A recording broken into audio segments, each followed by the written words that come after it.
तीरथ गए तो एक फल, संत मिले फल चार, सतगुरु मिले अनेक फल, कहें कबीर विचार। सतगुरु की महिमा अनंत, अनंत किया उपकार, लोचन अनंत उघाड़िया, अनंत दिखावन हार। मेरे हृदय मंदिर के आराध्य सतगुरु कबीर साहेब के पावन चरण कमलों में कोटि कोटि बंदगी करते हुए पूज्य संत समाज और साहब के तमाम भक्तों को मेरी सप्रेम साहेब बंदगी।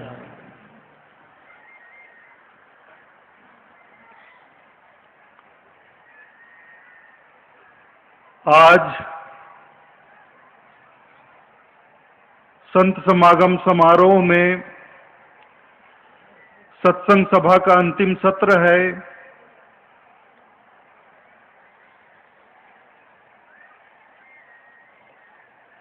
गुरदयाल दास जी साहब ने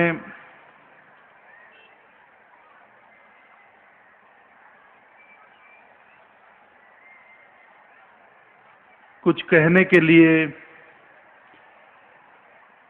आदेश दिया है।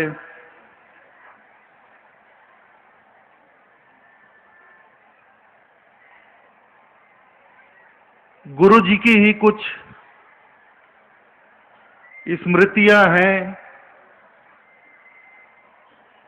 परम पूज्य पंसरी हजूर गिरन मुनि नाम साहब की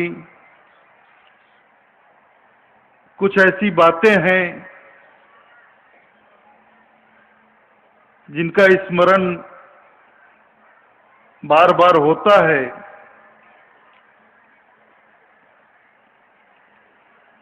बहुत बरस पहले ऐसे ही संत समागम समारोह में जब गुरुदेव सत्संग के लिए बैठे थे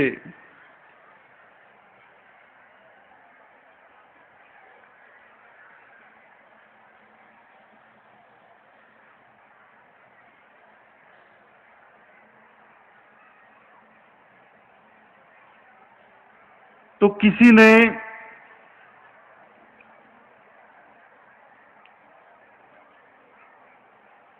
गुरुदेव से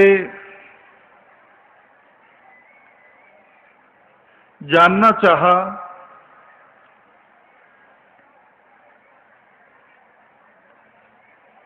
कि मुझे मुक्ति कैसे मिलेगी।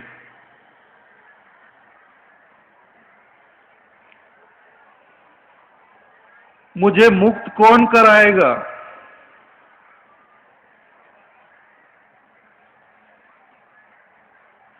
मैं कैसे मुक्त होऊंगा। मुझे कौन छुड़ाएगा।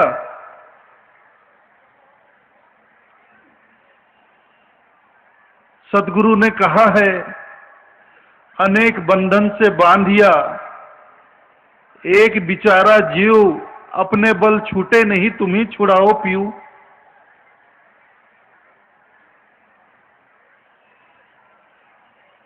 तो वो कौन पिया है जो मेरे बंधन छुड़ाएंगे। तो गुरुदेव ने, गुरुजी ने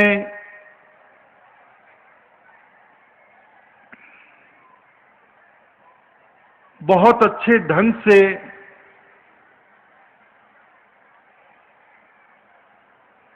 उस व्यक्ति की बातों का जवाब दिया था, उसे समझाया था।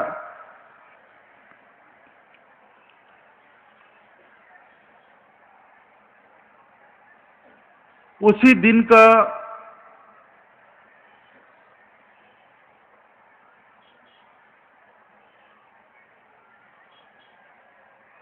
थोड़ा सा स्मरण मुझे आज हो रहा है। उस दिन गुरुजी ने जो बातें कही वो मेरी स्मृति में आ रही हैं।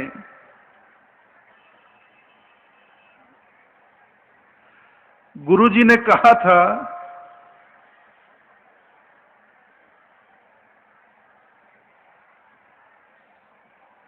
मैं इस पंडाल के खंबे को पकड़कर खड़ा हो जाता हूं और जोर जोर से चिल्लाकर कहता हूं, मुझे इस खंबे ने पकड़ लिया, मुझे छुड़ाओ। मुझे इस खंबे ने पकड़ लिया, मुझे इस खंबे से मुक्त करो, मुझे मुक्ति दिलाओ, मुझे छुड़ाओ।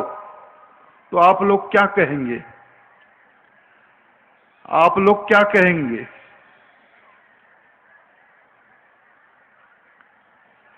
आप लोग कहेंगे, साहब आप क्यों मजाक कर रहे हैं? खंबे ने कहां आपको पकड़ा है? हम आपको खंबे से कैसे छुड़ाएं? खंबे को तो आपने ही पकड़ा हुआ है, छोड़ दो तो छूटे ही हुए हो।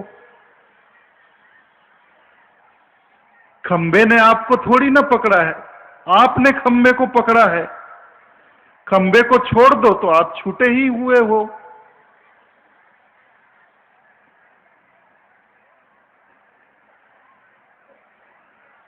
देखिए कितनी छोटी सी बात है,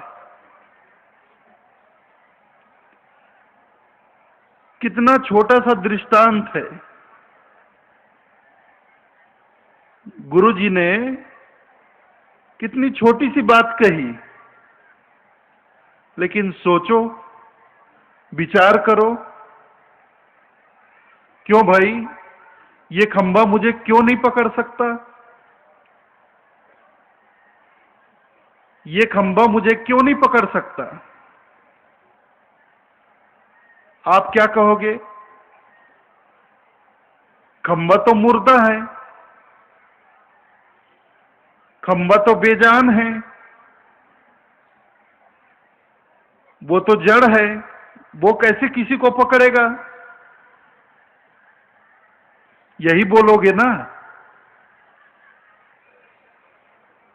अगर आज मैं यही करता हूं जो उस समय गुरुजी ने जो बातें कही, अच्छा चलो मैं आज यही काम करता हूं, मैं उठकर खड़ा हो जाता हूं, इस खंबे को पकड़ लेता हूं और आप लोगों से कहता हूं कि भैया मुझे इस खंबे ने पकड़ लिया, मुझे छुड़ाओ, मुझे मुक्त कराओ, तो आप लोग क्या बोलोगे?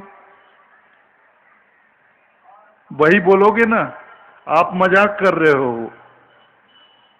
खंबे ने आपको कहां पकड़ा है? आपने ही खंबे को पकड़ा हुआ है और हमसे कह रहे हो खंबे से हमें छुड़ाओ, खंबे से मुक्त कराओ। अरे खंबे को आपने पकड़ा है, छोड़ दो, छूटे हुए हो। मैं आपसे कहता हूं कि क्यों भाई ये खंबा मुझे क्यों नहीं पकड़ सकता? आप क्या कहोगे मुझे?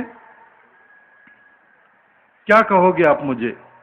क्योंकि ये खंबा मुर्दा है, ये खंबा बेजान है, ये खंबा जड़ है, ये किसी को पकड़ ही नहीं सकता। तो मेरे भाई, साहब ने तो इस संसार को ही जड़ कहा है, साहब ने तो इस पूरे जगत को ही मुर्दा कहा है, साहब ने तो इस भवसागर को ही पंच महाभूत कहा है, मरा हुआ कहा है। इस जगत को जड़ जगत कहा जाता है, जिसमें कोई जान नहीं है। ये जगत जड़ है और जो जड़ है वो किसी को कैसे पकड़ेगा?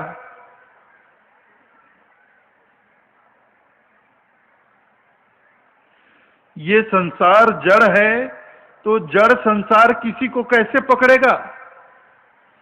तो हम कैसे किसी के पीछे दौड़ते भागते फिरते हैं कि इस संसार ने मुझे पकड़ लिया है, इस संसार ने मुझे बांध लिया है, मुझे मुक्ति कैसे मिलेगी, मैं मुक्त कैसे होऊंगा, मुझे कौन छुड़ाएगा?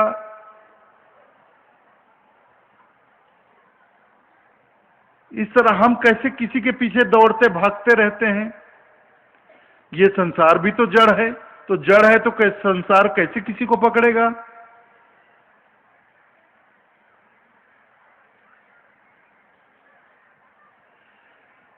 मुक्ति की जिज्ञासा जो है ना, बड़ी प्राचीन जिज्ञासा है, बड़ी प्राचीन जिज्ञासा है साहब। धर्म दर्शन में, आध्यात्मिक जगत में मुक्ति की जिज्ञासा बहुत प्राचीन जिज्ञासा है। और वैसे भी मनुष्य जो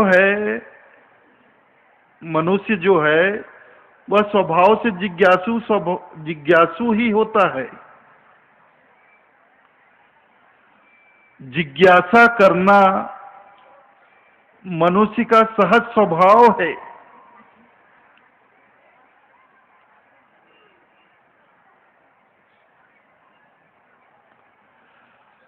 और जिज्ञासु भी कोई एक प्रकार के नहीं होते, 2-3 प्रकार के होते।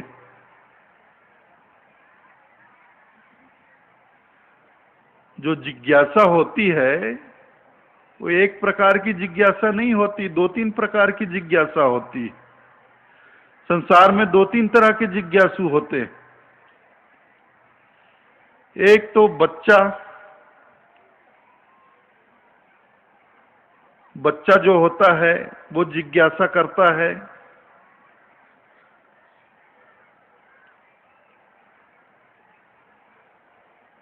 घूमते फिरते किसी भी वस्तु को देखा, कोई नई चीज देखा तो उसके बारे में पूछने लगता है, कौतूहलवश पूछने लगता है। साथ में कोई भी हो, माँ हो, बाप हो, काका हो, बाबा हो, कोई भी हो, बच्चा पूछने लगता है ये क्या हो रहा है, ये क्यों हो रहा है, ये कैसे हो रहा है।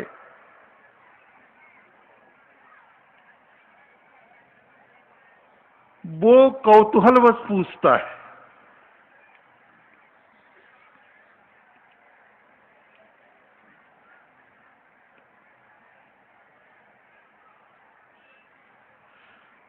कुछ जानने के लिए, कुछ समझने के लिए नहीं पूछता है।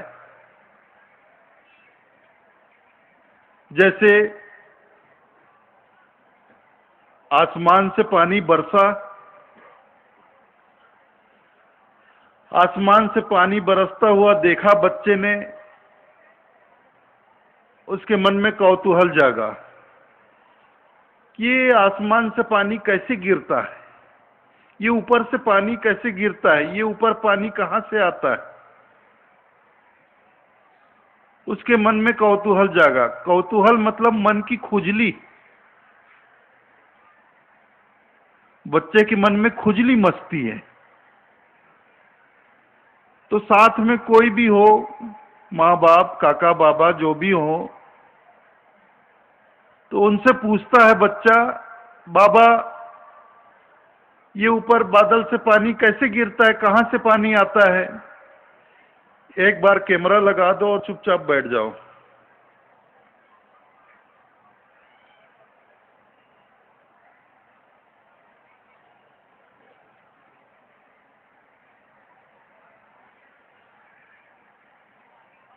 बच्चा पूछता है, बाबा ये ऊपर पानी कहां से आता है, ये पानी कैसे गिरता है। तो बाबा ने बतला दिया कि बेटा ऊपर बहुत सारे हाथी बैठे हैं, वो अपने सूंड में पानी भर के नीचे बरसा रहे हैं, वही पानी गिर रहा है। बच्चा खुश हो जाता है। ऊपर हाथी बैठे हैं, हाथी सूंड में पानी भर के गिरा रहे हैं, वो पानी गिर रहा है, बरस रहा है। बच्चे को जो जवाब मिल गया ठीक, सही जवाब मिला तो ठीक, गोलमोल उल्टा सीधा जवाब मिला तो ठीक। और जब तक जवाब मिला बच्चा किसी और काम में लग जाता है, उसको जवाब से कोई मतलब नहीं। बच्चा सिर्फ पूछने के लिए पूछता है, कुछ जानने के लिए नहीं पूछता, वो सिर्फ पूछने के लिए पूछता है। उसका पूछना उसकी मन की खुजली होती है, उसका कौतूहल होता है। ये एक जिज्ञासा है, बाल जिज्ञासा जिसको कह सकते हैं आप। ये बाल जिज्ञासा है, बच्चे की जिज्ञासा। दूसरा जिज्ञासु होता है थोड़ा बुद्धिजीवी होता है, बुद्धि से काम लेता है, शिक्षित होता है। वो भी पानी को बरसते हुए देखता है, उसके मन में भी जिज्ञासा उत्पन्न होती है कि ये पानी आसमान में कैसे पहुंचा, आसमान से पानी कैसे बरस रहा है, ये पानी आसमान में पहुंचता कैसे। अब उसे कह दो कि ऊपर आसमान में हाथी बैठे हैं, वो सूंड में पानी भर के बरसा रहे हैं, वो कहेगा बकवास कर रहे हो, वो इस बात से राजी नहीं होगा। बुद्धिजीवी है ना, शिक्षित है, उसको जवाब चाहिए, बिल्कुल खरा खरा जवाब चाहिए, सही जवाब चाहिए, तर्क युक्त जवाब चाहिए और बिल्कुल वैज्ञानिक प्रमाण युक्त जवाब चाहिए। तो वो पूरा अध्ययन करेगा, रिसर्च करेगा, शोध करेगा कि गर्मी में सूरज की ताप से समुद्र का पानी वाष्पीकृत होता है, वाष्पीकृत होता है, समुद्र का पानी भाप बनकर ऊपर उठता है, आसमान में जाता है, ऊपर ठंडक मिलती है, ठंडक मिलने पर वह बादलों में तब्दील हो जाता है, बादल बन के तैयार हो जाते हैं और आसमान में बादल हवा के साथ उड़ने लगता है और जहां कहीं भी कम दबाव का क्षेत्र बनता है उस जगह पे जाके वह बादल बरस जाता है। इस तरह आसमान में पानी पहुंचता है और जगह जगह धरती पे वर्षा होती है, पानी बरसता है। इस तरह ये एक बुद्धिजीवी व्यक्ति की जिज्ञासा होती है, उसको वैज्ञानिक प्रमाण युक्त जवाब चाहिए तो ही संतुष्ट होगा। लेकिन इसके अलावा एक तीसरा जिज्ञासु भी होता है जो सिर्फ जिज्ञासु नहीं होता, वो जिज्ञासु के साथ साथ पिपासु भी होता है। उसकी जिज्ञासा सिर्फ जानने होती है, वो पानी के बारे में सिर्फ जानना नहीं चाहता है, वो जिज्ञासु के साथ साथ पिपासु भी होता है, प्यासा भी होता है। वो पानी चाहता है लेकिन पानी को जानने के लिए नहीं चाहता है, पीने के लिए चाहता है, अपनी प्यास बुझाना चाहता है। वो अपनी प्यास बुझाने के लिए पानी को पूछता है, उसका जवाब ही अलग होता है। वो ये नहीं पूछेगा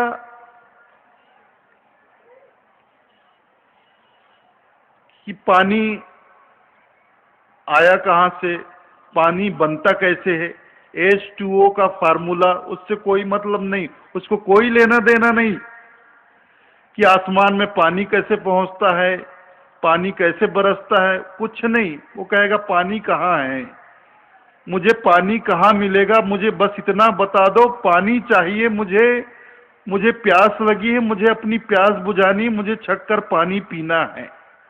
पानी बनता कैसे है, पानी आसमान में कैसे पहुंचता है, पानी बरसता कैसे है, मुझे कोई मतलब नहीं है, मुझे पानी चाहिए, मुझे पानी पीना है, मुझे अपनी प्यास बुझानी है। वो पिपासु होता है। तो जिज्ञासु के साथ जो पिपासु होता है वही सही होता है।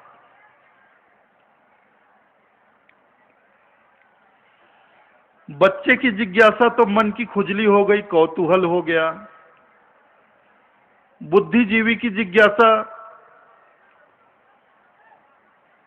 बुद्धिजीवी की जिज्ञासा को कह लें कि बच्चे की मन की खुजली हुई तो बुद्धिजीवी की खोपड़ी की खुजली समझ लो उसको। जो शिक्षित आदमी होता है उसकी खोपड़ी में खुजली मचती है, बस इससे ज्यादा और कुछ नहीं।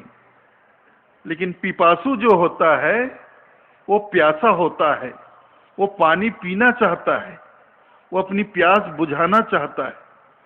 तो जो प्यास बुझाना चाहता है वही जिज्ञासु सही होता है। तो ऐसे मुक्ति के संबंध में भी लोग जिज्ञासा करते हैं और प्रश्न करते हैं, प्रश्न पूछते हैं।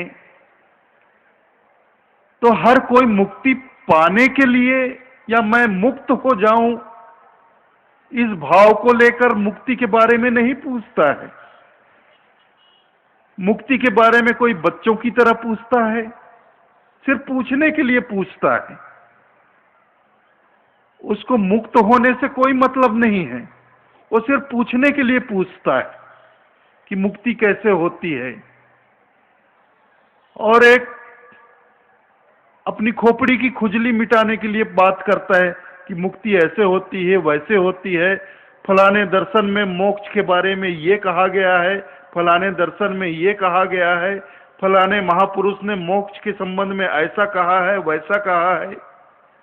वो तर्क वितर्क और दुनिया भर की बातें करता है, दुनिया भर के दर्शन शास्त्रों को पढ़ता है, धर्म शास्त्रों को पढ़ता है और बस यही बातें करता रहता है कि इस दर्शन में मोक्ष के बारे में ऐसे विचार हैं, उस दर्शन में, उस शास्त्र में ऐसे विचार हैं, ये कहा गया, वो कहा गया। उसको भी मुक्ति से कोई मतलब नहीं, उसको मुक्त नहीं होना है, उसको मुक्ति नहीं चाहिए, वो सिर्फ मुक्ति के बारे में बकवास करता है। लेकिन तीसरा जो होता है वो पिपासु होता है, वो सच में मुक्त होना चाहता है। वो चाहता है कि मैं मुक्त हो जाऊं। वो सिर्फ जानना नहीं चाहता है, वो मुक्त होना चाहता है। वही कहता है, अनेक बंधन में बांधिया एक बिचारा जीव, अपने बल छूटे नहीं तुम ही छुड़ाओ पियो। देखो, जीव को तो लगता है कि मैं बंधा हूं, मैं बंधा हूं और अनेक बंधनों में बंधा हूं और इस कदर बंधा हूं कि अपने बल अपने आप से छूट नहीं सकता, अपने आप से छूट नहीं सकता। अब तुम ही छुड़ाओ पियो। साहब, हे सदगुरु, मैं अपने आप से इस संसार के बंधन से छूटने से रहा, छूट नहीं पाऊंगा। अपने आप छूटने का कोई उपाय नहीं, कोई तरीका नहीं। अब तुम ही मुझे छुड़ाओ, तुम ही मुक्त करो, ये जीव कहता है।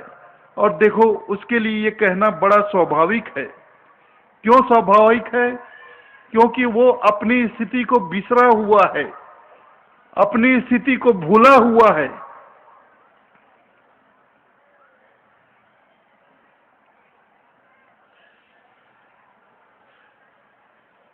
इस बात को साहब ने अपने एक पद में बहुत सुंदर ढंग से समझाया है।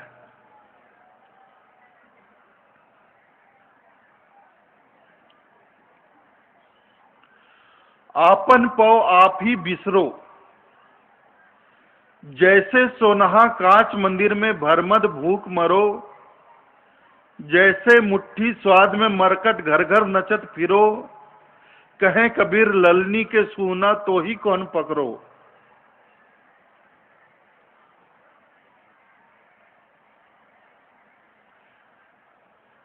इस पद में और भी कई उदाहरण साहब ने दिए हैं, लेकिन 2-3 उदाहरण ही ले रहा हूं, बहुत लंबा हो जाएगा। जिज्ञासा करने वाले लोग, मैं बताऊं, गुरुजी ने तो इस विषय पर बहुत सुंदर उनका सत्संग था। ये आज मैं गुरुजी की बातें ही आपको सुना रहा हूं। मेरी स्मृति में आज गुरुजी की ही बातें आ रही हैं। वर्षों पहले गुरुजी ने इस विषय पर सत्संग किया था। बड़ा ही सुंदर उन्होंने दृष्टांत भी दिया था कि जिज्ञासुओं के संबंध में लोग जिज्ञासा करते हैं, नहा कि लोगों के पीछे पड़े रहते हैं, मेरी मुक्ति कैसे होगी, मेरी मुक्ति कैसे होगी, मेरी मुक्ति कैसे होगी।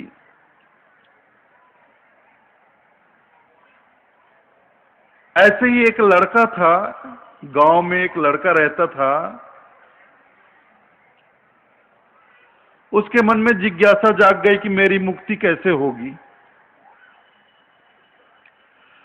अब उसी गांव के बाहर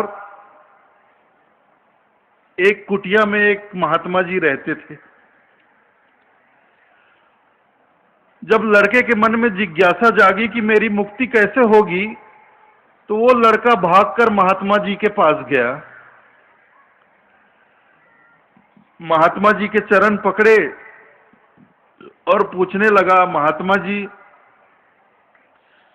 मेरी मुक्ति कैसे होगी, मैं मुक्त कैसे होऊंगा, इस संसार से बाहर निकलने का क्या उपाय है, क्या तरीका है, दया करके मुझे बतला दीजिए।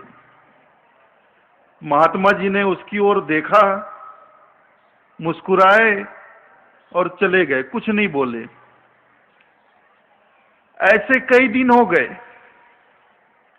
रोज वो लड़का जाता था महात्मा जी के पास, चरण पकड़ता था, पूछता था, महात्मा जी मेरी मुक्ति कैसे होगी, इस संसार से बाहर निकलने का क्या तरीका है, क्या उपाय है, दया करें, कृपा करें, मुझे बतला दें। लेकिन महात्मा जी कभी कुछ नहीं बतलाते थे, मुस्कुरा देते थे, अपने काम में लग जाते थे। एक दिन सुबह सुबह महात्मा जी स्नान के लिए नदी में जा रहे थे। वो लड़का भी पीछे पीछे चला। महात्मा जी नदी में पहुंचे, अपना कमंडल कपड़ा लत्ता रखे और स्नान के लिए नदी में कमर जितने पानी में उतर गए। कमर जितने पानी में उतर गए। वो लड़का भी पीछे पीछे उतर गया नदी में। महात्मा जी जहां स्नान कर रहे थे, वो लड़का भी नदी में उतर गया और महात्मा जी के पास जाकर पूछता है, दया करो ना, कितने दिन हो गए मैं पूछ रहा हूं आपसे, कृपा करके मुझे बतला दो, मेरी मुक्ति कैसे होगी, इस संसार से बाहर निकलने का क्या तरीका है, क्या उपाय है। महात्मा जी ने उसकी तरफ घूर के देखा, थोड़ी देर घूर के देखा, अचानक उसका टेटुआ पकड़ा और पानी के नीचे दबा दिया।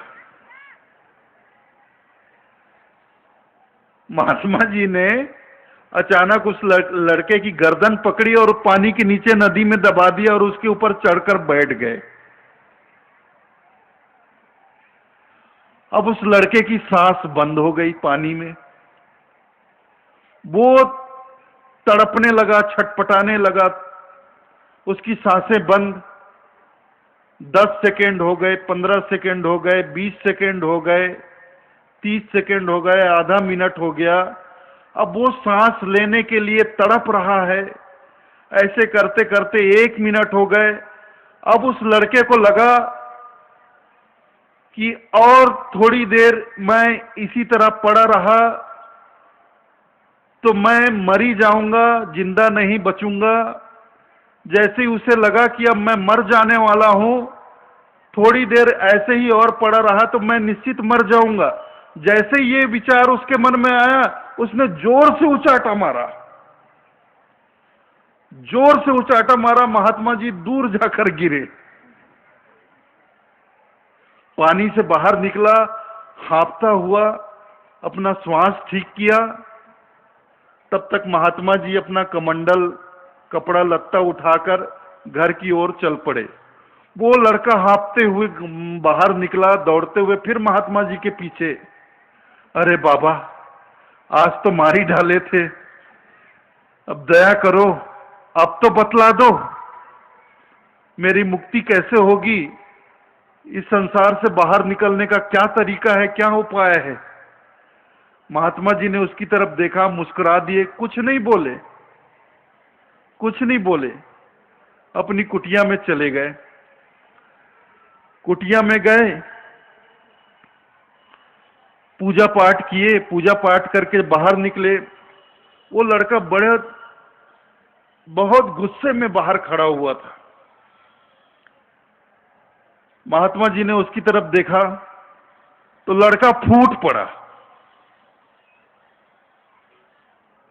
लड़का जो था करीब 1-1.5 महीने से महात्मा जी के पीछे लगा हुआ था, आज फूट पड़ा। तू कोई महात्मा नहीं है, तू पक्का ढोंगी है, तू खुद नहीं जानता मुक्ति कैसे होती है, मुझे क्या बताएगा। अगर तुझे मालूम होता मुक्ति कैसे मिलती है तो 1 महीने में मुझे बता ही दिया होता। आज मुझे मार डाला था, पानी के नीचे दबा दिया, उसके बाद भी तूने नहीं बताया। तू खुद नहीं जानता कि इस दुनिया से बाहर कैसे निकला जाता है, मुझे क्या बताएगा। आज के बाद मैं तेरे दरवाजे पर कभी नहीं आऊंगा। ऐसे नाराज होकर वो लड़का घर चला गया। इतने गुस्से में था, खाना वाना कुछ नहीं खाया, कहीं नहीं गया।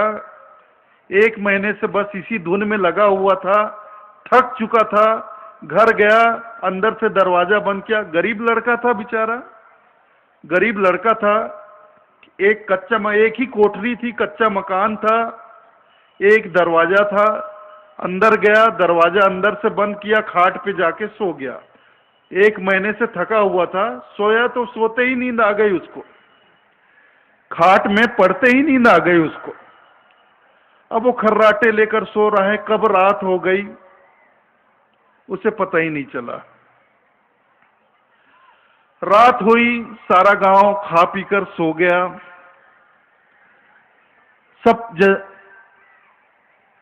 सब सो जाने के बाद महात्मा जी चुपचाप उठे।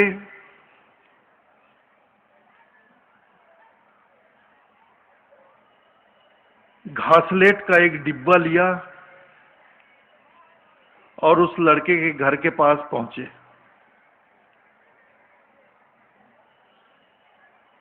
लड़का अंदर सो रहा है, मिट्टी का मकान है, ऊपर घास फूस की झोपड़ी है, कच्चा मकान, एक ही दरवाजा, कोई खिड़की वगैरह कुछ नहीं था। महात्मा जी ने दरवाजा बाहर से बंद कर दी, बाहर से कुंडी लगा दी, पूरे मकान में मिट्टी का तेल छिड़क दिया और माचिस जला के आग लगा दी। उसका घर धू धू करके जलने लग गया, उसका घर जलने लग गया। वो लड़का अंदर सो रहा है। जब उसका घर जलने लग गया, उसको गर्मी पहुंची तो उसकी आंख खुली। आंख खुली तो देखा घर में आग लगी है। उठ के दौड़ा दरवाजे की तरफ, अंदर से दरवाजा खोला, दरवाजा खींचा, पता चला दरवाजा बाहर से बंद है। दरवाजा बाहर से बंद है, क्या करे, हड़बड़ा गया। घर में आग लगी है, बाहर निकलने का कोई दूसरा रास्ता नहीं है, एक ही दरवाजा है, वो भी बाहर से बंद है। क्या करूं, कैसे करूं, घर बुरी तरह से जल रहा है। अगर मैं यहीं बैठा रहा, यहीं पड़ा रहा तो मैं तो जिंदा ही जल जाऊंगा। कैसे करूं, क्या करूं। थोड़ी देर और बैठा रहा तो ये छप्पर जल के मेरे ऊपर गिरेगा, मैं तो जिंदा ही जल जाऊंगा। मुझे अगर बचना है, जिंदा रहना है तो बस तुरंत 1-2 मिनट में ही मुझे इस घर से बाहर निकलना पड़ेगा। इतना सोचा, घर के एक कोने पे गया और दौड़ते हुए दूसरे कोने पे जाके दीवार पे जोर का धक्का मारा और दीवार फोड़कर कूद कर बाहर निकल गया, कूद कर बाहर निकल गया। मिट्टी का दीवार था, दीवार फोड़कर बाहर निकल गया। जब बाहर निकला तो देखा गांव के लोग इकट्ठे हो, घर में आग लगी थी तो गांव के लोग इकट्ठे हो गए थे, सब बर्तन लेकर पानी बुझाने में लगे हुए थे। तो हाँफते हुए वो लड़का उठा। अचानक उसकी नजर महात्मा जी पे पड़ी। महात्मा जी पे पड़ी, उसने महात्मा जी की तरफ देखा, महात्मा जी ने उसकी तरफ देखा। महात्मा जी मुस्कुरा दिए। जैसे ही महात्मा जी मुस्कुराए, इसका माथा ठनक गया। वो पहुंचा महात्मा जी के पास, कहने लगा, मुझे शक है, मुझे शक है। महात्मा जी ने कहा, क्या? ये आग लगी नहीं लगाई गई है। तो महात्मा जी ने कहा, तूने ठीक कहा, ये आग लगी नहीं लगाई गई है, और ये आग मैंने लगाई है। लड़के ने कहा, क्यों? तू 1 महीने से मेरा दिमाग खा गया है, 1 महीने से मेरे पीछे लगा है कि मेरी मुक्ति कैसे होगी, मेरी मुक्ति कैसे होगी, इस संसार से बाहर निकलने का क्या तरीका है, क्या मार्ग है। 1 महीने से तू मुझसे पूछ रहा है ना, तो आज मैंने तुझे बता ही दिया। बता दिया? क्या खाक बताया? आज 1 दिन में तुमने 2 बार मुझे मारने का प्रयास किया और कहते हो बता दिया। हाँ भाई, मैंने बिल्कुल तुझे बता दिया। बोला, कैसे बता दिया? तो महात्मा जी ने कहा, अच्छा तू मुझे एक बात बता, जब तेरे घर में आग लगी, तेरा घर बुरी तरह जल रहा था, जब तुझे पता चला कि घर में आग लगी है और ये पता चला कि बाहर निकलने का कोई रास्ता नहीं है, फिर तू बाहर कैसे आ गया? क्या तूने कोई ग्रंथ साहित्य खोलकर पढ़ा, किसी शास्त्र को पढ़ा कि घर में आग लगे और बाहर निकलने का कोई रास्ता ना हो तो जलते हुए मकान से बाहर कैसे निकला जाए? ये तूने किसी ग्रंथ साहित्य का अध्ययन किया, किसी शास्त्र का अध्ययन किया, या तूने ये सोचा कि घर में आग लगी है, कोई बताने वाला आएगा कि जब घर में आग लगे और सारे दरवाजे रास्ते बंद हों तो जलते हुए घर से कैसे बाहर निकला जाए, कोई आकर बताएगा तब मैं बाहर निकलूंगा, ऐसा तूने सोचा विचार किया? तो लड़के ने कहा, नहीं, ना मैंने कोई शास्त्र पढ़ा, ना मैंने किसी का इंतजार किया। जैसे ही मुझे पता चला कि घर में आग लगी है और सारे रास्ते बंद हैं, मैं दीवार फोड़कर बाहर निकल गया। तो बस यही तेरा जवाब है कि बेटा, जहां चाह है वहीं राह है, जहां चाह वहां राह। तेरे अंदर जीने की चाह थी, तू जीना चाहता था, तू मरना नहीं चाहता था, तू जीना चाहता था। तेरे अंदर जीने की चाह थी तो तूने रास्ता नहीं था फिर भी रास्ता बना लिया और निकल गया बाहर। सुबह मैंने तुझे पानी में डाला, तू तड़प रहा था, सांस लेने के लिए तड़प रहा था, तब भी तू जीना चाहता था, मरना नहीं चाहता था। जब तुझसे बर्दाश्त नहीं हुआ, तूने मुझे इतनी जोर से फेंका, अभी तक मेरा कमर दुख रहा है। तू जीना चाहता था, तूने मुझे उठाकर बाहर फेंक दिया, नदी के बाहर फेंक दिया, और तू न पानी से बाहर निकल आया। तो बेटा, जहां चाह है वहीं राह है। जिसको निकलना होता है वो निकल जाता है, वो किसी का इंतजार नहीं करता, वो किसी से पूछता नहीं है, वो कोई ग्रंथ साहित्य खोलकर बैठता नहीं है कि यहां से निकलना है तो शास्त्र में क्या लिखा है, यहां से निकलने का क्या तरीका लिखा है। तो किसी के पीछे दौड़ता नहीं है, ये पूछते नहीं फिरता है कि मुझे यहां से बाहर निकलना है तो मैं यहां से बाहर निकलूं, कैसे निकलूं, यहां से बाहर निकलने का क्या तरीका है, क्या उपाय है। नहीं, जिसको निकलना होता है वो निकल जाता है, किसी से पूछते नहीं फिरता है। जहां चाह है वहां राह है। तो जिसको इस भवसागर से निकलना होता है ना, वो निकल जाता है, वो किसी से पूछते नहीं फिरता है कि मुझे इस संसार से मुक्ति कैसे मिलेगी, इस संसार से बाहर निकलने का क्या तरीका है, कि किस शास्त्र में क्या लिखा है, कि किस दर्शन में क्या लिखा है, ये वो पढ़ता नहीं है, वो किसी के पीछे भागता नहीं, निकल जाता है। लेकिन जब जीव जीव अपनी परिस्थिति को ही भूला हुआ हो। मैं माफी चाहता हूं, मैं बैठ नहीं पा रहा हूं,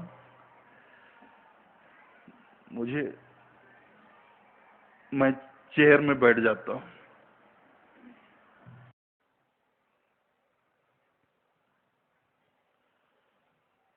ये सब बातें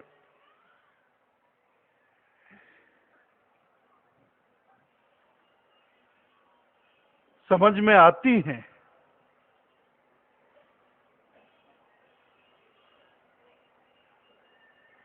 जो मैं अपनी बातें कह रहा हूं, ये सब बातें समझ में आती हैं, फिर भी ये बात अपनी जगह पे कायम रहती है कि अनेक बंधन से बांधिया एक बेचारा जीव, अपने बल छूटे नहीं तुम ही छुड़ाओ पियो।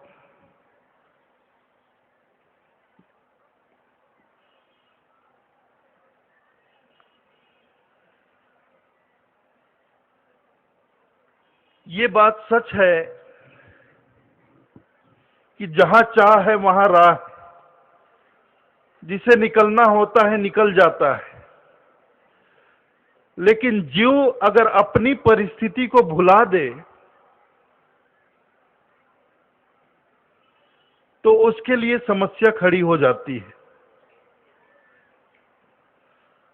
आपन पौ आप ही बिसरो, जैसे सोनहा कांच मंदिर में भरमद भूख मरो। साहब ने अपने एक पद में इसी बात को समझाया है। आपन पौ आप ही बिसरो, इस जीव ने अपनी परिस्थिति को, अपनी स्थिति को खुद ही भुला दिया है, बिसार दिया है।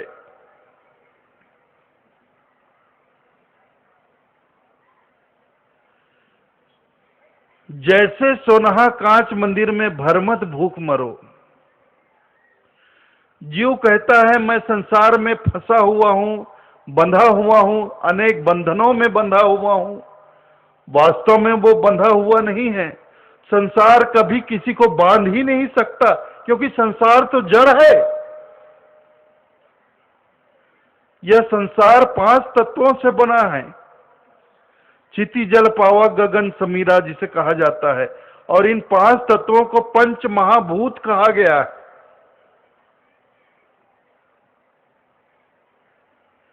पंच महाभूत, भूत किसको कहते हैं? भूत, भूत किसको कहते हैं? जो टेलीविजन में दिखाता है ऐसे आता है उसको भूत। भूत किसे कहते हैं? जो मरा हुआ हो, जो मृत हो, जो निर्जीव हो, जिसमें कोई प्राण ना हो, जो मुर्दा हो, उसे भूत कहा जाता है। वो टेलीविजन वाला भूत मत समझना। तो ये जगत जो 5 तत्वों से बना हुआ है, ये 5 तत्व भूत हैं, और छोटे मोटे भूत नहीं। इन 5 तत्वों को पंच महाभूत कहा गया है। महाभूत बिल्कुल मरे हुए, बिल्कुल निर्जीव, निष्प्राण, जड़, मृत प्राया। तो जो बिल्कुल निष्प्राण हो, निर्जीव हो, वो किसी को कैसे पकड़ेगा? वही बात जो शुरू में मैंने कही ना, कि मैं आपसे कहूं कि इस खंबे ने मुझे पकड़ लिया, तो आप क्या कहोगे? मैं इस खंबे को पकड़ लेता हूं और आपसे कहता हूं मुझे इस खंबे ने पकड़ लिया, मुझे छुड़ाओ। आप सब हंसोगे, आप सब हंसोगे कि साहब आप मजाक कर रहे हो। खंबे ने कहां आपको पकड़ा है? आपने ही खंबे को पकड़ा हुआ है और हमसे कह रहे हो खंबे ने मुझे पकड़ लिया, छुड़ाओ। आपने खंबे को पकड़ा है, छोड़ दो, छूटे ही हुए हो। तो बिल्कुल वही बात है। इस जड़ जगत ने जीव को नहीं पकड़ा है, वो पकड़ ही नहीं सकता। वो जड़ है, मुर्दा है। जीव ने ही संसार को पकड़ लिया है। जीव ही संसार को पकड़ लेता है और पकड़कर भूल जाता है कि मैं संसार को पकड़ लिया हूं, और चिल्लाने लगता है कि संसार ने मुझे पकड़ लिया है।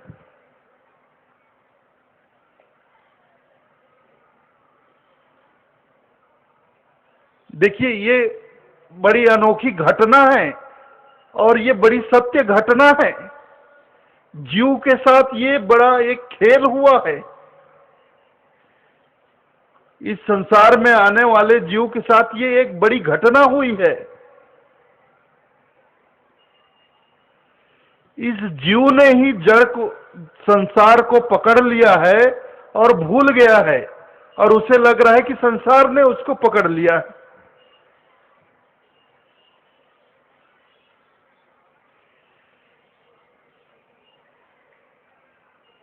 मैं कह रहा हूं, ये बात बड़ी उल्टी लग रही है ना। ये सब देखिए, मैं पहले बता दे रहा हूं, ये बात, ये सत्संग मैंने गुरुजी से सुना था। जो कुछ भी मैं एक एक शब्द मैं गुरुजी का शब्द बोल रहा हूं, ये सत्संग गुरुजी ने किया था बहुत साल पहले इसी मेले में। बड़ी अटपटी बात लग रही है ना। एक दिन क्या हुआ पता है? काशी में साहेब अपनी कुटिया के सामने सत्संग में बैठे थे। उनके बहुत सारे शिष्य, भक्त और संत लोग वहां बैठे हुए थे।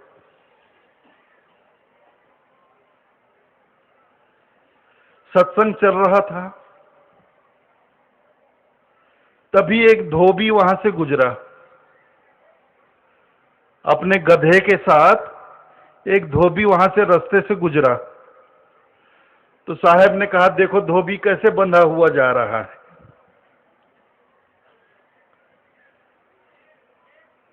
तो सब लोग कहने लगे, साहब तो जब भी बोलते हैं उल्टा ही बोलते हैं। साहब को तो उलट बांसी कहने की आदत पड़ गई है। जब कोई बोलते हैं उलट बांसी बोलते हैं। अरे धोबी कहाँ बंधा हुआ जा रहा है? बंधा हुआ तो गधा जा रहा है। और साहब कहते हैं धोबी कैसे बंधा हुआ जा रहा है? तो साहब ने कहा, मैं बिल्कुल सच कह रहा हूं, धोबी बंधा हुआ जा रहा है। लोगों को बात समझ में ही नहीं आई। अरे बंधा हुआ तो गधा जा रहा है, साहब कहते हैं धोबी बंधा हुआ जा रहा है। तभी क्या हुआ? रस्सी खुल गई। रस्सी खुल गई, गधा भागने लग गया। रस्सी छूट गई, गधा भागने लग गया। धोबी उसके पीछे दौड़ा। गधे को पकड़ने के लिए धोबी उसके पीछे दौड़ा। तो साहब ने कहा, देखो देखो, अब देखो धोबी बंधा है कि गधा बंधा है। अरे गधा तो धोबी के साथ जाना ही नहीं चाहता। वो गधा धोबी के साथ जाना ही नहीं चाहता। वो धोबी ही उसके पीछे पड़ा हुआ है। तो धोबी बंधा है कि गधा बंधा है? अरे ये संसार तो जीव के साथ जाना ही नहीं चाहता। ये संसार जीव के हाथ आना ही नहीं चाहता। ये जीव ही हाथ धोकर पीछे पड़ा है संसार के, कि ये मेरा हो जाए, वो मेरा हो जाए, इसको मैं अपना बना लूं, उसको अपना बना लो, इतना जमीन मैं अपना बना लूं, ये मकान अपना बना लूं, इतना रुपया पैसा मैं अपना बना लूं, वो स्त्री मेरी हो जाए, वो मेरा हो जाए, वो मेरा हो जाए, ये गाड़ी मेरी हो जाए, वो मोटर मेरा हो जाए। हम ही दुनिया के पीछे पड़े हुए हैं कि ये मेरा हो जाए, और जितना हम दुनिया के पीछे दौड़ रहे हैं, ये दुनिया हमसे उतनी ही दूर भागी जा रही है। हम जितना संसार को पकड़ने का प्रयास करते हैं, संसार हमसे उतना ही भागता है। ये संसार आज तक किसी के हाथ आया? किसी के हाथ आया हो तो बताओ। इस संसार से आज तक किसी ने कोई एक फूटी कौड़ी अपने साथ अगर किसी ने देखा हो, किसी ने जाना हो तो बताओ, कोई फूटी कौड़ी तक ले गया है अपने साथ? बादशाह सिकंदर के बारे में सुना है आपने? बादशाह सिकंदर के हौसले तो आली थे, जब गया था दुनिया से दोनों हाथ खाली थे।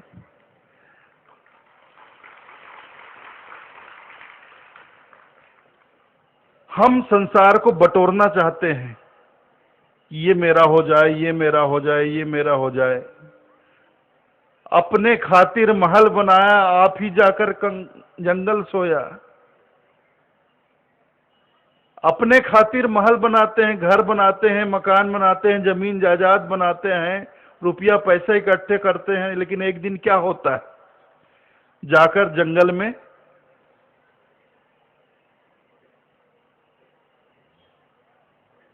सात हाथ धरती के नीचे डेरा पड़ जाता है, कुछ भी नहीं जाता है।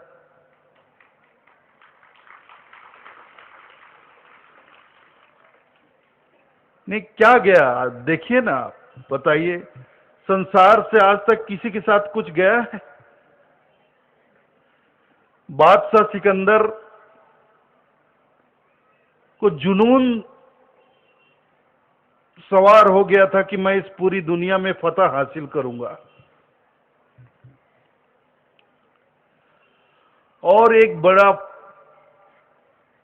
बड़ी फौज लेकर वो निकल गया।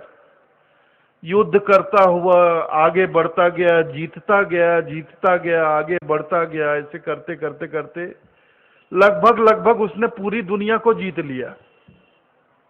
लेकिन पक्का शराबी था, खूब शराब पीता था। कलेजा सड़ गया, भरी जवानी में कलेजा सड़ गया, बीमार हुआ। उसके सारे वैद, नीम, हकीम जितने थे, सबने जवाब दे दिया कि अब बचने का कोई इसका चांस नहीं है, अब बचने की कोई उम्मीद नहीं है। बादशाह सिकंदर मृत्यु शैया पर पड़ा था, लेकिन सौभाग्य से अंत समय में उसे इतना ज्ञान हो गया कि उसने अपने मंत्रियों को बुलाया, सेनापतियों को बुलाया और बुलाकर कहा कि देखो, अब मैं मरने वाला हूं, मेरी एक अंतिम इच्छा है, जब मैं मर जाऊं और मेरा जनाजा निकले, सड़क पर मेरा जनाजा निकले, तो कफन से मेरे दोनों हाथ बाहर कर देना। ऐसा ही हुआ। जब सिकंदर मरा तो उसकी अंतिम इच्छा पूरी की गई। उसका जनाजा निकला तो कफन से उसके दोनों हाथ बाहर कर दिए, और सबने देखा कि ये बादशाह सिकंदर, ये दुनिया का मालिक सिकंदर आज इस दुनिया से विदा हो गया, और इसके साथ एक फूटी कौड़ी भी नहीं जा रही, दोनों हाथ खाली। पूरी दुनिया का मालिक सिकंदर आज इस दुनिया से विदा हो गया, लेकिन इसके हाथ एक फूटी कौड़ी भी नहीं जा रही, दोनों हाथ खाली जा रहा है। तो और हम क्या ले जाने की उम्मीद करते हैं? क्या हमारे साथ जाएगा? पता नहीं क्यों हम संसार के पीछे लगे हुए। संसार नहीं पकड़ रहा है, हम ही संसार को पकड़ रहे हैं। संसार तो जड़ है, जड़ किसी को नहीं पकड़ता है, हम जड़ को पकड़ते हैं। पकड़ वही सकता है जिसके अंदर शक्ति हो, जिसके अंदर चेतना हो। जिसके अंदर चेतना होती है उसमें शक्ति होती है, और जिसके अंदर शक्ति होती है उसमें ही गति होती है। तो यह जीव जो है वो चेतन है, चेतन है इसलिए उसमें शक्ति है, और शक्ति है इसलिए इसमें गति भी है।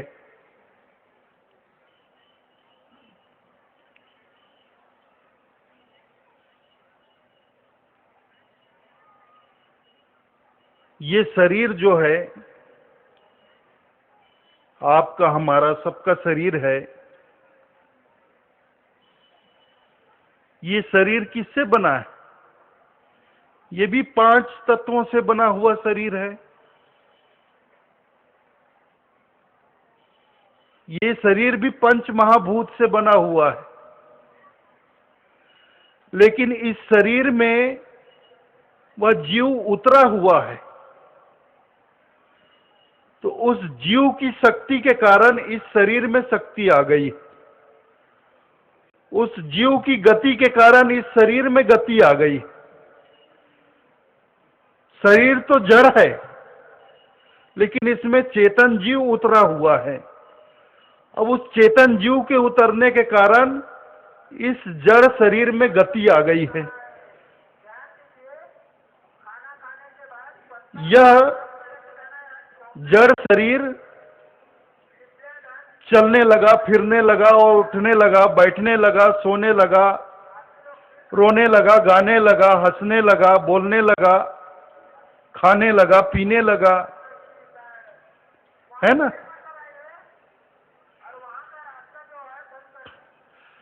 देखिए क्या होता है। रेलगाड़ी आप देखिए साहेब, रेलगाड़ी आप देखिए, रेलगाड़ी में 50-50 डिब्बे होते हैं। डिब्बों में कोई शक्ति होती है? डिब्बे अपने आप पटरी पे दौड़ते हैं? डिब्बों में कोई गति होती है? नहीं होती है।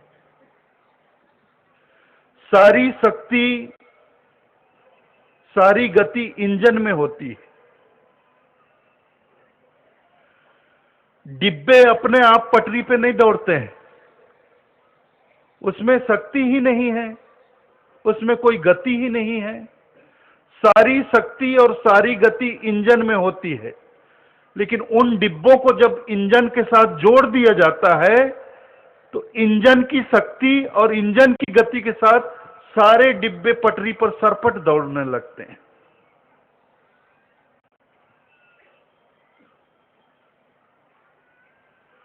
तो वैसे ही ये जड़ जगत है, और ये 5 तत्वों से बना हुआ जड़ जगत है। ये शरीर भी 5 तत्वों से बना हुआ है। तो ये शरीर जड़ है, निर्जीव है, इसमें कोई शक्ति नहीं, कोई गति नहीं। लेकिन शक्तिवान चेतन जीव इसमें उतर गया, इस शरीर में उतर गया। तो जीव की शक्ति से इस शरीर में शक्ति आ गई, जीव की गति से इस शरीर में गति आ गई, और यह शरीर चलने फिरने लगा, संसार में रमण करने लगा, संसार का भोग करने लग गया। संसार का भोग करते हुए उसे लगा कि इसमें बड़ा रस मिल रहा है। संसार का भोग करूं और भोग करूं और भोग करूं, इसका भी भोग करूं, उसका भी भोग करूं। तो बस भोग करने के मोह में वो संसार के पीछे दौड़ने लग गया, दौड़ने लग गया, दौड़ने लग गया। वो संसार को पकड़ने लग गया। उसको लगा कि संसार में बड़ा रस मिल रहा है। और देखिए, संसार में रस नहीं मिलता है। संसार तो जड़ है, संसार जड़ है। मैं बार बार कह रहा हूं, बार बार इस बात को कह रहा हूं, संसार जड़ है, संसार मुर्दा है, संसार निर्जीव है। तो जो निर्जीव हो, मुर्दा हो, जड़ हो, उसमें क्या रस मिलेगा? लेकिन जीव को लगता है कि इसमें रस मिल रहा है। तो कैसे रस मिल रहा है? इस बात को आप समझने का प्रयास करिएगा। ये गुरु जी के बड़े अनमोल वचन हैं। बहुत ही सार गर्भित उन्होंने ये सत्संग किया था, और बड़ी गूढ़ बातों को बहुत सरल ढंग से उन्होंने समझाया था। संसार जड़ है तो रस कैसे मिलेगा? देखो, कुत्ते के सामने सूखी हड्डी डाल दो, बिल्कुल सूखी हुई, महीनों से सूखी हुई हड्डी, जिसमें न मांस हो, न मज्जा हो, न खून हो, कुछ भी नहीं, बिल्कुल सूखी हुई, कई महीनों की सूखी हुई हड्डी कुत्ते के सामने डाल दो तो उसे कस के मुंह में दबा लेता है वो।